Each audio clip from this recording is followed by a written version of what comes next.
film sejarahnya apa ya, Danau Tobanya.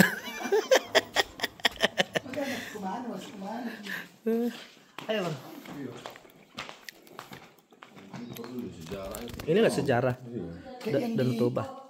Di mana ini ya? Di warna Niger itu kan? Iya kayak gitu. Nengok-nengok kayak gini kan? Kayak gini ya di dalam.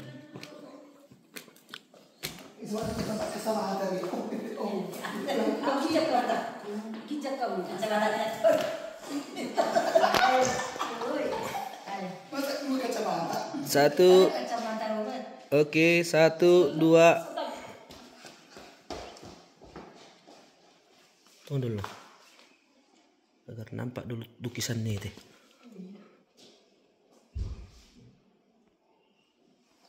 Oke.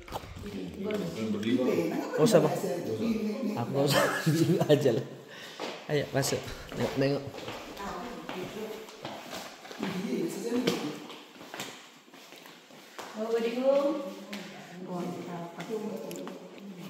So kinam isomatong ni bioskop di layar na dito. Jadi biasanya iya itu bioskop. Jadi itu layar nonton sejarah terjadinya do film natong terjadinya Danau Toba.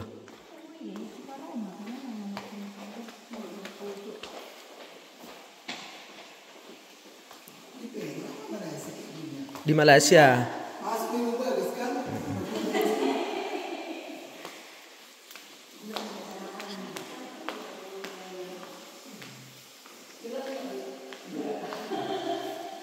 Oh, suatu kacamata Nabi Rok kami bagas. Lu paham dah?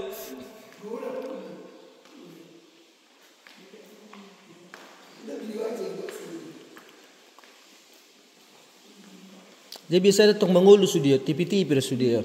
Isima sejarahnya dan alias sejarah Toba dan mitos atong. Secara alami meletuslah gunung Toba itu datang filmna. Secara ilmu datang ilmu datang cerita ulo ikan itu lagi. Oh, apa tuh orang matu tu ala gojok. Apa tuh orang dek.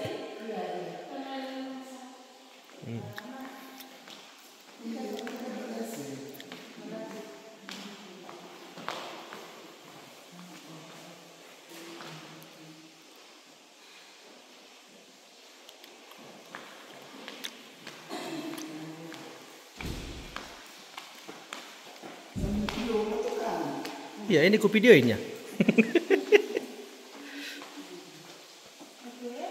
Selamat datang kembali di Gedung Pusat Informasi Geopakalan Toba. Perkenalkan saya Ruslan Simanjorang sebagai staf di Gedung Pusat Informasi Geopakalan Toba.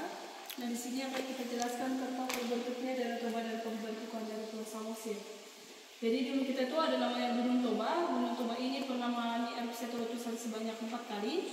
Itu yang pertama 1,2 juta tahun yang lalu yang terjadi di area Harakau sehingga dia menghasilkan kaldera. Nah apa sih itu kaldera?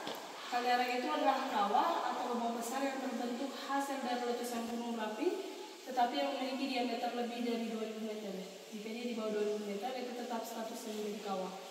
Nah kemudian diisi oleh hujan maka terbentuklah dia dari area Harakau dan terjadi lagi dia letusan kedua itu 840.000 tahun yang lalu yang terjadi di area Porsea dan diisi oleh hujan terbentuk di area Porsea dan terjadi lagi di letusan ketiga itu 500.000 tahun yang lalu yang kembali lagi terjadi di area Harakau sehingga menghasilkan kaldera juga dan diisi oleh hujan maka terbentuklah dia dari area Harakau. Dan setelah itu terjadi lagi di letusan keempat, ini adalah letusan yang paling terdahsyat hingga mengakibatkan setengah dari permukaan bumi kita ini tertutup hidup vulkannya dan manusia yang dapat bertahan hidup hanya kurang lebih 15.000 orang saja di seluruh dunia dengan suhu 0 sampai 5 derajat Celcius dengan ketinggian debu vulkanik mencapai 2.800 km kubik. Itu di 74.000 tahun yang lalu yang terjadi di area Sibandang sehingga menyatukan antara kaldera Porsea dan Haran laut menjadi satu kaldera dan itu yang disebut dengan Danau Toba yang kita kenal sekarang. Nah, setelah dia terbentuk Danau Tobanya, maka magma dari gunung Danau Toba ini terus aktif dan bekerja hingga dia mendorong kembali dari dasar Danau Toba kita ini sampai ke permukaan Danau Toba. Maka terbentuklah yang pertama kali itu Pulau Sibandang Pardepo yang berhadapan langsung dengan Muara atau yang berada di Tapanuli Utara. Terus yang kedua yang terbentuk ada Gunung Pusubuhit. Kita sekarang berada di kaki Gunung Pusubuhit. Kalau ke puncak sendiri kurang lebih 3-4 sudah berada di Pulau Sumatera, di mana penghubung antara Pulau Sumatera dan Pulau Samosir ada jembatan Calakongo. Terus yang ketiga yang paling terakhir terbentuk adalah 33 tahun yang lalu, yaitu Pulau Samosir. Dan menurut dari ahli geologi, magma dari Gunung Api Toba ini sampai saat ini masih aktif di dasar Danau Toba. Namun itu kemungkinan mengalami letusan itu sangat kecil. Masih ada lagi lah pertanyaannya?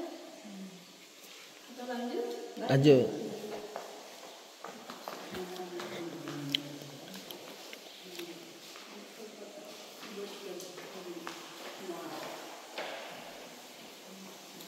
Ini untuk kedalaman dari Danau Toba kita, di sini saya informasikan kedalamannya masih kurang lebih 500 meter.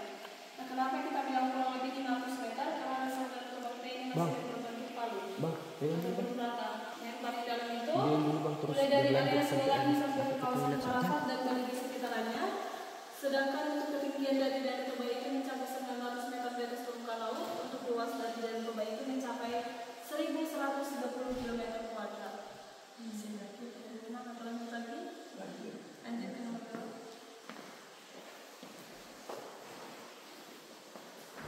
Sini. Ini untuk aktivitas terbentuk daratanya atau kerucut barier tumbuh hasil dari letusan Gunung Api Toba.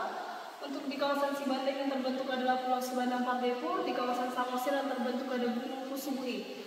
Ini juga salah satu gunung berapi yang masih aktif sampai saat ini, dibuktikan masih mengeluarkan hot spring atau belerang. Ya, namun ini kemungkinan juga mengalami letusan masih sangat-sangat kecil. Nah, terus untuk di kawasan Karo, di Kabupaten Karo atau di kawasan Tombing ada namanya Gunung Sipisau yang berhadapan langsung